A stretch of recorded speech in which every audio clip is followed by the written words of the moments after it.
오늘 우리 함께 묵상하실 말씀은 사무엘하 3장 27절에서 39절의 말씀입니다. 사무엘하 3장 말씀은 이제 결국에는 기울어져가는 정세를 보니 이제 사울 왕의 정권이 완전히 무너지게 되고 다윗 왕조가 온 이스라엘의 통일 왕조로 세워지는 일이 눈앞에 있습니다. 그런데 이 중요한 일을 협상 가운데 있었습니다. 아브넬과 다윗이 협상 가운데, 우리 어제 묵상했듯이 협상 가운데 있었는데 헤브론에 들어온 이 아브넬을 요압이 조용히 꼬드겨가지고 조용한 곳에서 살해하는 일이 벌어집니다. 동생 아사헬의 죽음을 원수를 갚은 겁니다. 복수한 겁니다. 그래서 결국에는 이 모든 통일에 대한 논의가 완전히 사그라질 뻔 했습니다. 다윗은 어떻게 이 일을 처리했는지를 함께 말씀을 통해 묵상해 보겠습니다. 아브넬이 헤브론으로 돌아오매 요압이 더불어 조용히 말하려는 듯이 그를 데리고 성문 안으로 들어가 거기서 배를 찔러 죽이니 이는 자기의 동생 아사헬의 피로 말미암음이더라. 그 후에 다윗이 듣고 이르되 내레 아들 아브넬의 피에 대하여 나와 내 나라는 여호와 앞에 영원히 무죄하니 그 죄가 요압의 머리와 그의 아버지의 온 집으로 돌아갈지어다. 또 요압의 집에서 백탁병자나 나병 환자나 지팡이를 의지하는 자나 칼에 죽는 자나 양식이 떨어진 자가 끊어지지 아니할지로다 하니라. 요압과 그의 동생 아비새가 아브넬을 죽인 것은 그가 기브온 전쟁에서 자기 동생 아사헬을 죽인 까닭이었더라. 다윗이 요압과 함이 자기와 함께 있는 모든 백성에게 이르되 너희는 옷을 찢고 굵은 배를 띠고 아브넬 앞에서 애도하라 하니라. 다윗 왕이 상여를 따라가 아브넬을 헤브론에 장사하고 아브넬의 무덤에서 왕이 소리를 높여 울고 백성도 다 오니라. 왕이 아브넬을 위하여 애가를 지어 이르되 아브넬의 죽음이 어찌하여 미련한 자의 죽음 같은고 내 손이 결박되지 아니하였고 내 발이 착고에 채이지 아니하였거늘 불의한 자식의 앞에 엎드러짐 같이 내가 엎드러졌도다 하매 온 백성이 다시 그를 슬퍼하여 우니라. 석양에 문 백성이 나와 다윗에게 음식을 권하니 다윗이 맹세하여 이르되 만일 내가 해지기 전에 떡이나 다른 모든 것을 맛보면 하나님이 내게 벌 위에 벌을 내리심이 마땅하니라 하매 온 백성이 보고 기뻐하며 왕이 무슨 일을 하든지 무리가 다 기뻐하므로 이 날에야 온 백성과 온 이스라엘이 내레 아들 아브넬을 죽인 것이 왕이 한 것이 아닌 줄을 아니라. 왕이 그의 신복에게 이르되 오늘 이스라엘의 지도자요 큰 인물이 죽은 것을 알지 못하겠느냐. 내가 기름 부음 받은 왕이 되었으나 오늘 약하여서 수르야의 아들인 이 사람들을 제어하기가 너무 어려우니 여호와는 악행한 자에게 그 악한 대로 갚으실지로다 하니라. 아멘. 아멘. 사무엘하 3장의 말씀입니다. 27절에 아브넬이 헤브론으로 돌아오매 요압이 더불어 조용히 말하려는 듯이 그를 데리고 성문 안으로 들어가 거기서 배를 찔러 죽이니 이는 자기 동생 아사헬의 피로 말미암음이더라. 이렇게 기록되어 있습니다. 사울 왕조와 북쪽의 나머지 지파들의 장로들이 다 모였을 때 아브넬이 그들을 설득하는 장면들이 우리 본문 앞서 나오게 됩니다. 그리고 평화롭게 통일을 준비하고자 했던 아브넬이었습니다. 그래서 와서 요압과 그의 장수들이 이제 밖에 나가서 원정을 하고 있는 동안에 아브넬이 와서 다윗 왕과 이런저런 이야기를 나누고 협상을 했습니다. 내 처를 데리고 와라, 어떻게 해라, 뭐 이런 이야기를 여러 가지 다윗 왕과 주고 받으면서 통일 왕조에 대한 꿈을 그리고 있었던 겁니다. 그런데 아브넬이 헤브론에 왔다 갔다는 이야기를 다윗 왕이 있는 곳에 왔다 갔다는 이야기를 다른 사람이 전해서 뭐 요압이 듣게 되고 다시 아브넬이 헤브론에 돌아왔을 때에 요압이 그를 잠깐 불러냅니다. 잠깐 일로 와라. 좋게 이야기하려는 듯이 평화무드가 지금 진행되고 있으니까 크게 어려운 일은 없을 거라고 생각하고 평화무드 아래에서 이야기를 나누고 있는데 갑자기 요압이 아브넬을 죽인 겁니다. 사사로운 감정으로 아브넬을 죽인 겁니다. 그렇기 때문에 이 일은 뭐 전쟁이나 이런 것이 아니라 자기 동생을 죽였다는 그 일 때문에 죽인 겁니다. 사울 왕조와의 협력을 다윗은 굉장히 강조했습니다. 미갈을 데려오라 라고 처음에 아브넬하고 협상할 때 내 처 미갈을 데려와라, 이 말은 사실 사울의 딸이었고 자기가 블레셋 사람들을 쳐서 얻은 딸이 미갈이라고 하는 사람입니다. 그 사람을 데리고 와라. 그 말은 무슨 뜻이냐면 내가 사울 왕의 가족임을 다시 확인해 달라는 것입니다. 정통성 있는 왕조의 사위였음을, 내가 다음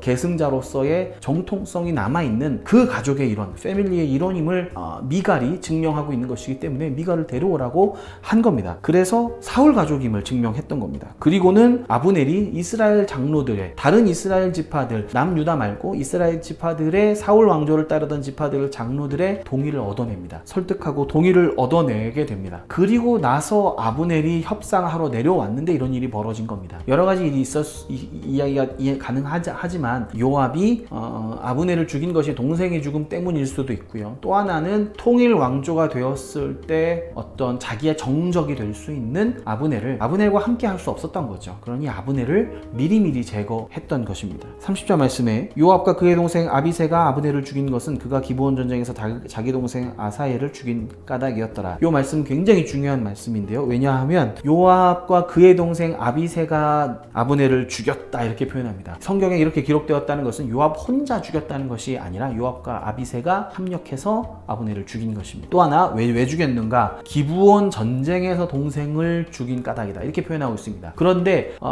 당시 고대 사회였기 때문에 누가 우리의 가족을 죽이거나 이러면 이제 보복하는 일이 종종 있긴 있는데 전쟁 중에 일어난 일을 가지고 그 책임을 묻거나 보복할 수는 없었습니다. 나중에 이 일을 통해서 요압이 솔로몬의 손에 죽게 됩니다. 솔로몬의 손에 죽게 되는데 그때도 요압이 뭐 이렇게 도피성에 가가지고 뭐 이런저런 일을 하는데 사실은 도피성에 갈 수가 없는 거죠. 과실로 죽인 것도 아니고 사실 정당한 무슨 보복에 문제가 있었던 것도 아닙니다. 전쟁 중에 일어난 일이었고 어떻게 보면 아브넬은 정당방위 또는 과실치사의 죄가 있었던 건데 오히려 아브넬이 과실치사였던 거지 요압이 과실로 사람을 죽여서 지금 도피성에 가서 재판을 다시 받아야 되는 상황이 일어난 것은 아닙니다. 복수할 까닭이 없었다는 거죠. 그런데 요압이 굉장히 비겁하게 복수를 한 겁니다. 사사로운 감정으로 지금 평화통일의 과정을 전체적으로 망가뜨릴 수 있는 위험이 있었습니다.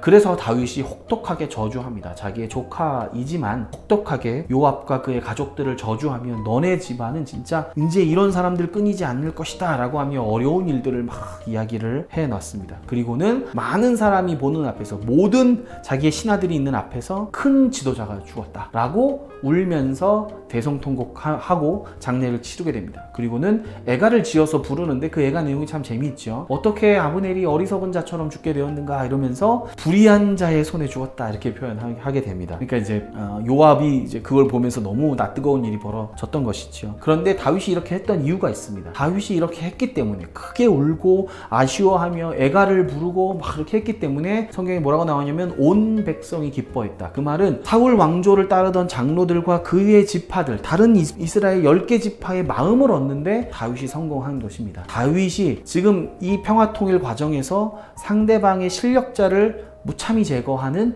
나쁜 사람으로 보일 수 있었는데 그렇지 않고 안타까워하며 슬퍼하면서 크게 울면서 애가를 지어 부르고 했던 일을 통해서 북이스라엘 사람들 나머지 이스라엘 지파 사람들의 마음을 훔쳤던 겁니다. 39절 말씀 이렇게 기록되어 있습니다. 내가 기름 부음 받은 왕이 되었으나 오늘 약하여서 스루야의 아들인 이 사람들을 제어하기가 너무 어려우니 여호와는 악행한 자에게 그 악한 대로 갚으실지로다 하니라.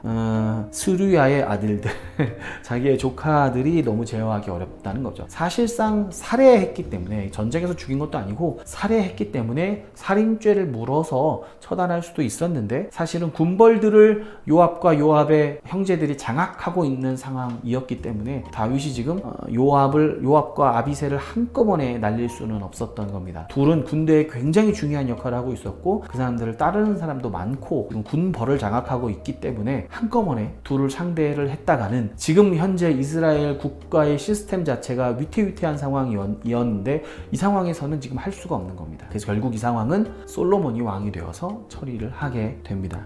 열심과 실력이 있었지만 다윗 왕조와 하나님의 뜻에는 결과적으로 요압과 그의 가족들은 방해가 되는 일들을 행했던 겁니다. 굉장히 큰 위기를 다윗이 진심으로 슬퍼하며 진심으로 아브넬을 슬퍼하며 북이스라엘 사람들의 마음을 샀기 때문에 하나님께서 그들의 마음을 돌이켜 주었기 때문에 지금 왕조가 이어질 수 있었던 것이지 아니었다면 평화통일의 왕조가 깨어지며 새로운 이스보셋, 새로운 아브넬이 나머지 북쪽에서 일어나면서 새로운 왕조가 시작될 수도 있는 상황이었습니다. 그 상황에서 다윗은 진심으로 슬퍼하며 국론을 하나로 만들어 나아갔습니다. 그 과정을 방해한 것은 요압과 아비새 충신들이었습니다. 같이 묵상 질문을 통해서 말씀을 생각해 보도록 하겠습니다. 공적인 일들을 사사로운 감정으로 해소하는 것으로 처리되어서는 안 됩니다. 오늘도 내 감정보다 하나님 나라를 생각해 봅시다. 한번 질문해 보았는데요. 우리의 사사로운 감정들 때문에 하나님 나라 이루지 못하는 건 아닌가 생각하면서 오늘 하루 우리의 감정을 잠시 내려놓고 하나님께서 일하시도록 내어드리는 그런 일들이 일어났으면 좋겠습니다. 열심과 실력이 있지만 교회와 하나님 나라를 방해가 될 때가 있습니다. 스스로를 돌아봅시다. 사실 교회에서 가장 큰 문제를 일으키는 사람들, 열심이 없는 사람은 이 문제를 일으키지도 않습니다. 열심히 있고 또는 실력도 있어서 열심히 일을 하고 성과도 좋았던 사람들이 이제 교회에서 파벌을 이루게 되거나 누군가와 부딪히게 되면 사실은 여기서 교회에 큰 어려움을 겪게 됩니다. 다윗의 이야기지만 우리 바울이 빌립보서를 썼을 때 빌립보 교회도 여러 가지 이야기를 많이 썼지만 바울이 유오디아와 순두계는 마음을 합하라 이렇게 표현하는 것, 그러니까 이 두 사람의 갈등으로 인해서 교회가 깨질 뻔한 것들을 찝어서 기억하고 있는 겁니다. 초대교회도 그랬습니다. 열심 있고 실력 있는 사람들이 열심을 행하다 보니, 그러나 우리 주님이 원하시는 것은 열심보다는 순종입니다. 순종하며 나아가고 하나님 앞에 순종하고 하나님의 음성을 따라서 서로 사랑하고 배려하고 나아가면 교회가 그렇게 될 일은 없겠죠. 나는 어떤 사람인가? 나는 열심히 앞세우는 사람인가? 순종으로 나아가는 사람인가? 한번 돌아보시면서 오늘 하루 은혜 가운데 머무시기를 축복합니다. 같이 기도하겠습니다. 온 땅의 주인 되신 주님, 몸된 교회를 통해 주님의 나라를 세우고 인도하시는 주님의 계획 속에 쓰임받기를 원합니다. 내 욕심과 열정을 내려놓고 주님을 따르게 하소서. 예수님의 이름으로 기도합니다. 아멘.